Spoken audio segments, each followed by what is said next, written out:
We're here at the library. I'm Karen Foley, and it's Authors Night. Our guest today is Leslie Margolis, a very, very prolific and fascinating writer for the young adult group.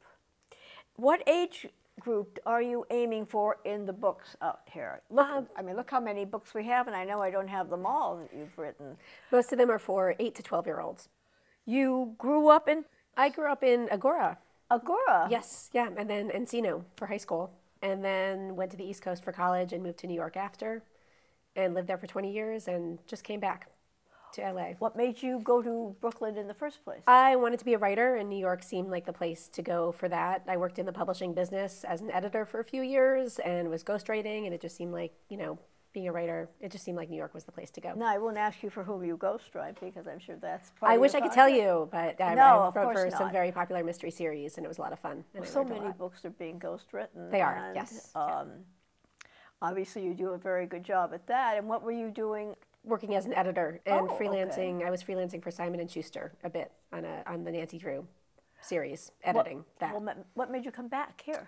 My husband works in television, and he got a job out here. And we figured, I was writing full-time, and my writing is portable. His work is not, so we moved here. I guess you can write anywhere. Yeah, I can. Have you always wanted to be a writer, starting when you went to school? Starting at a very young age, as soon as I learned how to read, I was devouring Judy Blume, Beverly Cleary, Barbara Park, all those books for young readers, and I just loved them and really wanted to write. What type of work did you start with? School stories or on your own? Probably most of them were pretty autobiographical when I was starting out. That was one of my questions. Yeah, it seemed I never loved to read fantasy, and I don't really think about alternate universes. So it was pretty much biographical, the world I knew, and maybe I was influenced by other writers. And who were you influenced by? Probably by Judy Blume and Beverly Cleary, and Nancy Drew and Hardy Boys. I read all those mysteries and used to try to write my own. So started at a young age, wrote for my school newspapers in high school and college, and then graduated and decided I really just wanted to write. So that's when I made the decision to move to New York and work in publishing because I didn't know how to just be a writer. Did you try other age groups and then settled on young adults? My first two, these are technically in the publishing industry. This is middle grade. Young adult is 14 and up or 12 and up, and these are for 8 to 12-year-olds, so it's more middle school tween fiction. But my first two novels that aren't here, they're called Fix and Price of Admission. They're out of print right now. They were for the young adult audience, so they were both 14 and up. Those were the first two. What made you pick that genre? That's just real. I really just found a voice in a story and connected to it, and that's just what it turned into.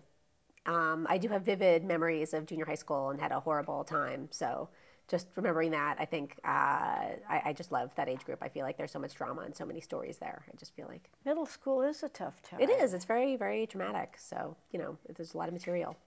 How do you come up with all of your ideas? Is it from when you said autobiographical? Is that all of your life? Do you take from other people's lives too? I don't really, and when I was younger, I wrote autobiographical. Now I just make things up and I just think of characters. Sometimes they just come to me, when I'm walking around doing things. Do you ever get a block and say, I just can't think of what next to write? Sure.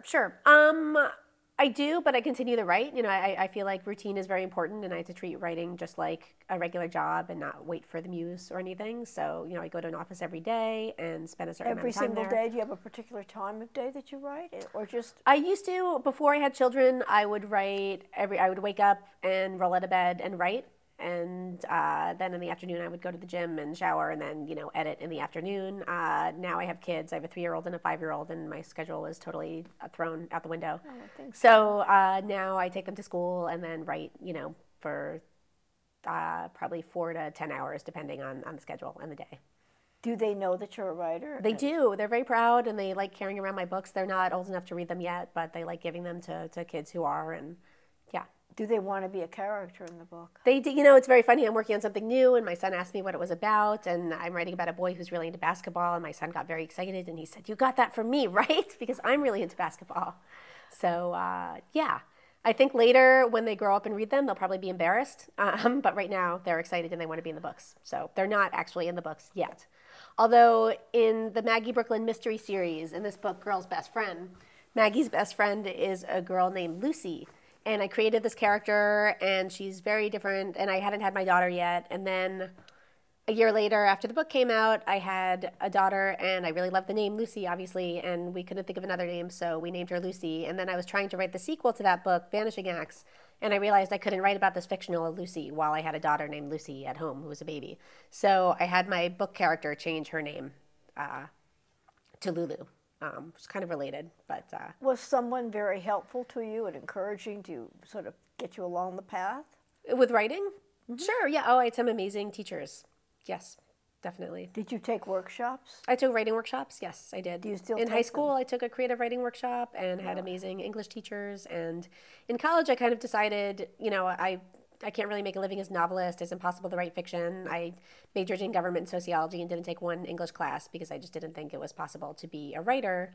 But I still wrote for my school paper. I still read novels, you know, probably a book a week on my own, and realized when I graduated I really just wanted to write fiction. So that's why I moved to New York and decided to just pursue it, at least work in the publishing industry to try to figure out how people became writers and made a living at it. Did you find that the people that you met while editing helped along the way? Some of them were amazing. Yeah. One in particular, when I told her I was going to go freelance, you know, she took me out to lunch and, you know, gave me a lot of advice and has been very supportive and encouraging throughout my career. Because I find that amazing. Most of the authors I interview are very helpful. I mean, they say, well, I have a friend, or I get a call from someone saying so-and-so said that it could be on a show. Yeah. And I don't know how popular that this assisting other people is in other industries. It's pretty cutthroat. Really? In a lot of the entertainment business. Yeah. But writers seem to have a whole new philosophy, which I find very gratifying, that there's people who care. Yeah, it's really hard for any book to get any attention these days. So very much so. And I mean, I love books and writing in my own, and I have you know, friends who are amazing writers who, you know, they want to help out anyone I can. And I believe in karma, and I've been helped a lot along the way through friends. How long did it take before you published the first book? A long time. So I was working as an editor. I was ghostwriting a bit. I actually went to graduate school in London for social anthropology and decided to be an academic because I still didn't think it was possible to write fiction.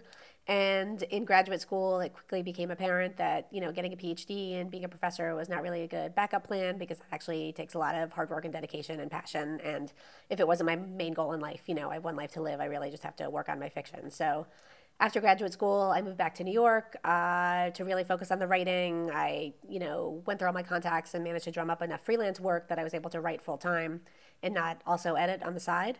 And I wrote my first novel and found an agent right away, which was great. I sent out 5 query letters and got 2 offers of representation. And that agent loved this book and sent it around to every single publisher, and it was rejected everywhere.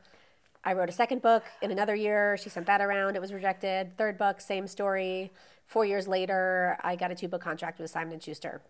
And from there, things took off. And I've been able to focus on my original fiction, not do the ghostwriting. But it took 4 years and 3 unpublished novels.